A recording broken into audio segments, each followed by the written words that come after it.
Piotr, boa noite. Eu quero te ouvir, mas antes deixa eu trazer uma nota que foi publicada hoje, ainda pelo gabinete do ministro do Supremo Dias Toffoli. Ele divulgou essa nota em que ele esclarece a participação societária na empresa Meridit. De acordo com o texto, a Meridit é uma empresa familiar organizada como sociedade anônima de capital fechado. O ministro, então, admitiu que integra o quadro societário da Meridit, mas que a administração da empresa é feita por parentes. A nota informa ainda que essa condição é permitida pela Lei Orgânica da Magistratura, que veda apenas que magistrados exerçam atos de gestão. Ainda a nota esclarece que a Meridit integrou o grupo Tayayá Ribeirão Claro, responsável pelo resort Tayayá, até 21 de fevereiro de 2025, quando foi concluída a sua saída por meio de duas operações, uma em 2021 e outra em fevereiro de 2025. O gabinete informa que a ação relativa à tentativa de compra do Banco Master pelo Banco de Brasília foi só distribuída ao ministro em 28 de novembro de 2025, abre aspas, quando há muito a Meridit não fazia mais parte do grupo Tayayá Ribeirão Claro, fecha aspas. Ainda Toffoli nega ter qualquer relação pessoal ou financeira com Daniel Vorcaro, Piotr. A gente traz essa nota, que aliás é bastante extensa, emitida, uma nota pública do gabinete do ministro Dias Toffoli, mas é curioso que só depois que a Polícia Federal descobriu, né, que o Toffoli teria ali recebido indiretamente dinheiro de Vorcaro por meio da Meridit, é que o ministro vem a público admitir, de certa forma, ter sido sócio do resort Tayayá. Boa noite. Boa noite, Paula. Esse é o ponto, né? Boa noite, Marcília. Augusto, boa noite. Boa noite, Consta. Seja bem-vindo a todos que nos acompanham também. A lei da magistratura permite que um banqueiro que estava comprando meio mundo diga no celular, porque é isso que tudo indica, tem acontecido, envie dinheiro para o ministro do Supremo, porque essa acusação não é à toa, está vindo de uma testemunha-chave do caso. Estamos falando de um banqueiro que estava comprando todo mundo, estava enviando dinheiro para todo mundo, contratando escritórios de advocacia, entre os quais a da mulher do ministro Alexandre de Moraes, por uma fortuna incalculável ou incapaz de ser reproduzida em qualquer outro contrato. Bom, o ministro Toffoli, ao vir só agora explicar essas coisas, já demonstra muita coisa. Não vou me estender já ao que o Marcílias mencionou e ao Constantino, porque já foram alguns detalhes. Eu só vou apontar aqui. O Toffoli foi indicado pelo Lula. Nós estamos no ano eleitoral. Isso deveria pesar na escolha do Lula agora, das pessoas que defendem a candidatura do Lula. É esse o tipo de ministro que ele põe, e não foi por falta de aviso. O Toffoli não tinha sequer passado no exame para juiz. Não tinha competências técnicas, notável saber jurídico, muito longe disso. Bom, deu no que deu, nós estamos vendo o caso agora. O caso está sendo analisado pelo Senado, mostram como que as instituições brasileiras falharam. As instituições não estão funcionando. Esse é um assunto para o Senado da República estar discutindo, porque é o único que tem prerrogativa pela Constituição para fazer uma investigação séria, que seria a abertura de um processo de impeachment contra o ministro do Supremo Tribunal Federal. Lá dava para ouvir todo mundo. Dava para ouvir, inclusive, a REAG, ou os donos da REAG, o Vorcaro, todo mundo, para saber se o Toffoli tem ou não tem culpa nessa história. E se perderia ou não o cargo. Não, o Senado até agora não conseguiu abrir. Aí nós estamos falando do comportamento digamos, vergonhoso do presidente do Senado. Estou falando do Davi Alcolumbre. O Toffoli não está sozinho nessa. Vamos lembrar daquela dobradinha com Alexandre de Moraes dias atrás. Por que os dois fizeram aquela defesa tão enfática de que ministros podem participar de uma série de coisas do ambiente privado?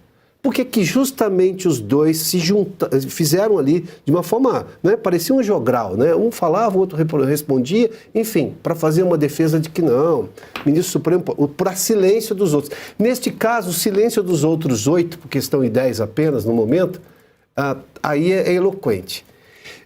O caso do Alexandre de Moraes e do Toffoli, porque nos remete ao passado, o Consta citou aqui, e o Marcília conhece o caso como poucos, a história do amigo do meu pai. E aí veio o inquérito do fim do mundo. É este o Supremo que julgou todas as pessoas de lá para cá, perseguiu pessoas, arrebentou a Constituição em nome do, abre aspas, salvar a democracia. Uma coisa não vai ficar desligada da outra, porque só agora uma parte da imprensa entendeu o que estava acontecendo no país. E, por fim, vou só dizer para mim claramente, o Supremo hoje está em completa suspeição para julgar esse caso. Não dá para resolver internamente. Primeiro porque o presidente do Supremo, Marcílio já explicou, não tem poder para bloquear a situação. Pode votar no plenário. Não, mas de que jeito? Eu já tenho a suspeição do Alexandre de Moraes, que fez uma dobradinha com o Toffoli na defesa do Toffoli. Então ele já não pode votar. Todos os outros que foram indicados pelo Lula poderiam? Porque eu estou entendendo que tem um jogo político nessa história. Então não é o Supremo quem tem que julgar essa história. Esse caso deveria ir rapidamente para uma análise do Senado. Impeachment de ministro do Supremo no Senado, pelas regras reais, que teve essa invenção do ministro, do decano da Corte, o Gilmar Mendes, é o seguinte, tem 10 dias para responder às supostas acusações e depois, ou seja, em tese, no máximo em um mês, levando-se em conta uma série de protelações, você já teria um julgamento instalado com o afastamento do ministro Dias Toffoli, até porque ele não está fora do país. Se ele estivesse fora do país, esse prazo poderia ser aumentado em 60 dias, segundo o regulamento do próprio, o entendimento da própria Constituição. Ou seja, é o Senado quem tem que julgar. Então, as instituições não estão funcionando no Brasil há muito tempo. Isso foi uma balela que contaram aí aos brasileiros para justificar os desmandos do Supremo em perseguição a um grupo político brasileiro, ao lado da política brasileira, a jornalistas, a empresários, a tudo que você viu desde aquele malfadado inquérito do fim do mundo. Augusto Nunes, boa noite, seja bem-vindo. É o que nós trouxemos na escalada, né? O ministro Dias Toffoli, indicado pelo Lula, ali provocando a maior crise do Supremo, da história do país. Boa noite. Boa noite. Boa noite, Paula. Boa noite, Piotr, Marcília. Consta, prazer ter você por aqui. Boa noite a você que nos acompanha. O Toffoli foi nomeado pelo Lula para impedir ou fazer o possível para impedir que fossem punidos os envolvidos no escândalo do Mensalão. Foi o que ele fez, recorrendo a aquelas jogadas jurídicas ali que atrasam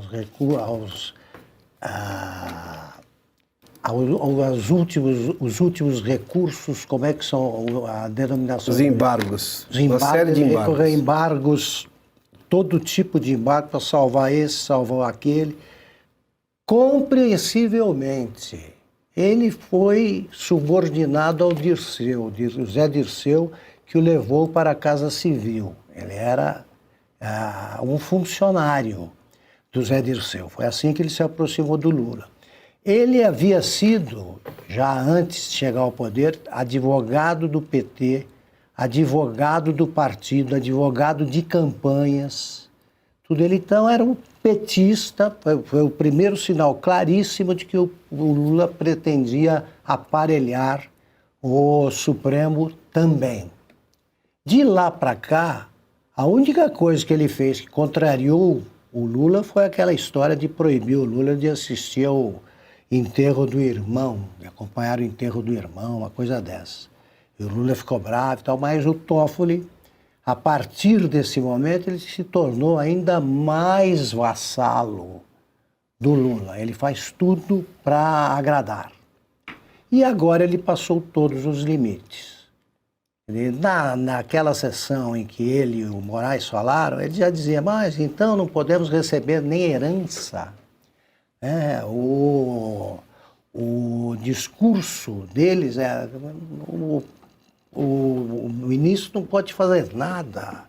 O ministro corre o risco de ficar na miséria, porque não pode ganhar nem herança, eles citaram, e não pode ter renda nenhuma, mesmo não exercendo o cargo de chefia. Ele desenhou o que ele agora está explicitando. E isso aí já devia ter sido objeto de explicações mais convincentes há muito tempo. Há muito tempo. Por que ele confessou só agora? Porque agora virou caso de polícia. E aí vem com essa, a polícia não pode pedir o impedimento. Sim, já foi explicado aqui que não pode, mas ele não podia não podia avocar o caso, né, para ele próprio, colocar sob sigilo todas as descobertas, provas, tudo que há e tudo que já se sabe sobre o escândalo do Master. Ele não não poderia ter anulado a multa fixada no acordo de leniência Sim. da JEF, quando a mulher dele, a advogada Roberta Rangel, trabalhava para a empresa. Ele não podia, olhando lá para trás, ter instaurado aquele inquérito do fim do mundo, né? Sem poderes para tanto. Ele não podia indicar sem sorteio o Alexandre de Moraes, de quem ele se tornou parceiro, etc, etc. Quer dizer, em matéria de irregularidades, o Toffoli não tem saída. Tá? Essa história, a polícia não pode, sim, mas se tornou um caso de polícia e é inviável a permanência dele julgando casos assim. É aí que você nota o sumiço de uma figura que contribuía para a paz no Brasil, o negociador, no melhor sentido. Alguém tem que chegar e propor, no caso, só vejo a figura do Gilmar Mendes, que é capaz de tudo, também para salvar aí os companheiros.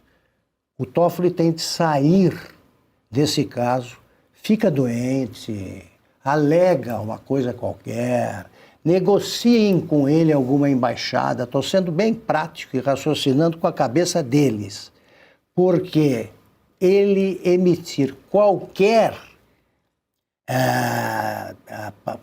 decisão sobre este caso, sobre qualquer coisa ligada ao Master, isso ultrapassa todos os limites toleráveis pelo mais desinformado dos brasileiros. Então é o Supremo que está em perigo. Por enquanto, quem tem de cair fora dessa é o Toffoli, que já virou o caso de polícia. Se ele permanecer com o consentimento ou a cumplicidade dos outros, é o Supremo que terá virado caso de polícia. Marcília, também quero te ouvir sobre a questão, a diferença entre um afastamento e uma suspeição em termos jurídicos, nas implicações práticas, principalmente em relação às provas, aos depoimentos que foram colhidos até agora. Mas antes, tanto o Piotr quanto o Augusto fizeram referência àquela defesa pública dos ministros, né, Alexandre de Moraes e Dias Toffoli, na sessão da semana passada, do dia 4 de fevereiro. A gente resgatou essa do Dias Toffoli, que faz uma autodefesa ali em relação a juízes terem empresas, né, serem sócios, participarem do quadro societário de empresas. Que todo mundo é livre para fazê-lo, mas se ele tem um pai e uma mãe que é acionista, né, de uma empresa, dona de uma empresa, ou de fazenda, vários magistrados são fazendeiros, vários magistrados são donos de empresas e eles, não exercendo a administração, eles têm todo o direito de receber os seus dividendos. Isso são proibidos de ter a gestão. A gestão. Isso é não deixar o magistrado na bolha.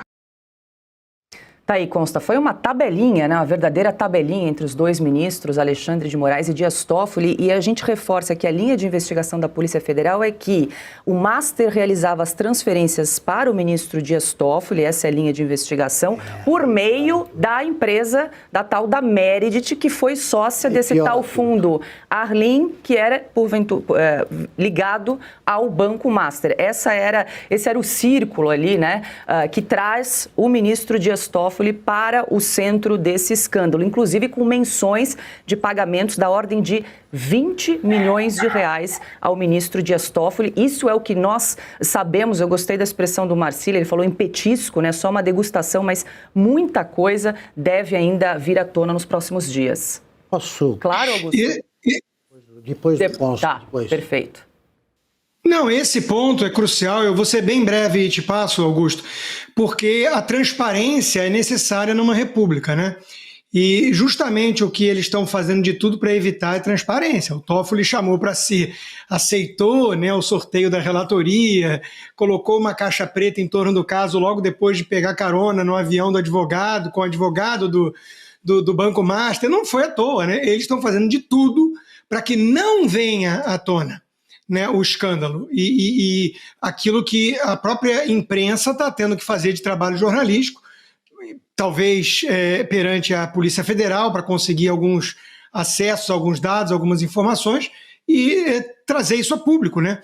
Provavelmente o que nós estamos vendo até aqui é a ponta do iceberg, até porque Para mim, o STF já virou um caso de polícia. Os 129 milhões do Alexandre de Moraes e agora esses supostos 20 milhões de Dias Toffoli, né, fora patrimônio de 26 milhões em Brasília, casas, né, tudo isso já virou caso de polícia. Essa que é a verdade. Mas e aí?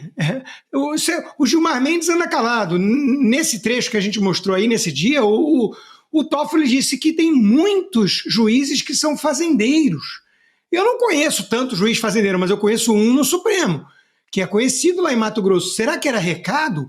Será que era alguma mensagem do tipo, vem cá, a gente sabe muito bem o que você fez no verão passado, não vai se fingir de morto, vem nos defender também, ninguém solta a mão de ninguém aqui. Então será que investigações não chegariam também ao Gilmar Mendes, a outros nomes do Supremo? Ali virou realmente um caso de polícia, Paulo, essa que é a verdade.